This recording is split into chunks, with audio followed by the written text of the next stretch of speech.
Hey people, welcome to a new video. Although Manchester City have had enough of the European tragedy against Feyenoord, 3-3, and Pep Guardiola's side's 6-match winless streak, it should not be forgotten that the so-called trial of the century, in which Manchester City have been accused of committing more than 100 financial irregularities and breaching the Premier League's financial fair play rules, is still ongoing. At the moment, as the website The Layware reports, the hearing at the International Dispute Resolution Centre in London has been adjourned while the two sides, Manchester City and the Premier League, prepare their closing arguments. Although everything was going according to plan, with the hearing starting in mid-September, taking around 10 weeks and the ruling due in 2025, the final resolution of the case could create, according to The Times, a huge headache for the Premier League. Following these closing arguments, which will begin in November, the independent commission hearing the case could take 3 months or more to deliver its verdict. Added to this is the well-known possibility that either side, Manchester City and the Premier League, could appeal against the ruling, depending on what the independent commission decides.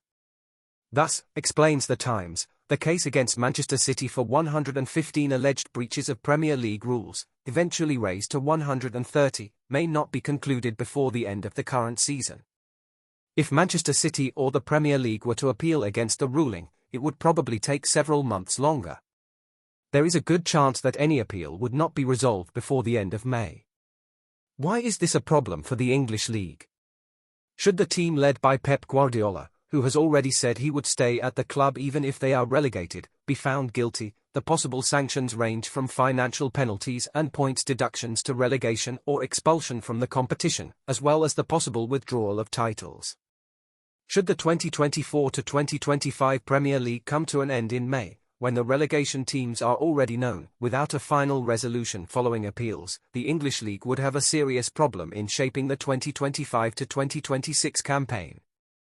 The Premier League unveiled its investigation in February 2023 and, more than 2 years later, it may still be unresolved, as experts predicted at the time. Legal experts say it is impossible to predict how long Manchester City's will last, adds The Times. As the citizens continue to prolong their agony on the pitch, having dropped what would have been their first 3 points after 5 straight defeats, the conclusion of the trial of the century has the Premier League on the ropes. If you liked the video, like it and subscribe to see all the latest soccer news. Bye.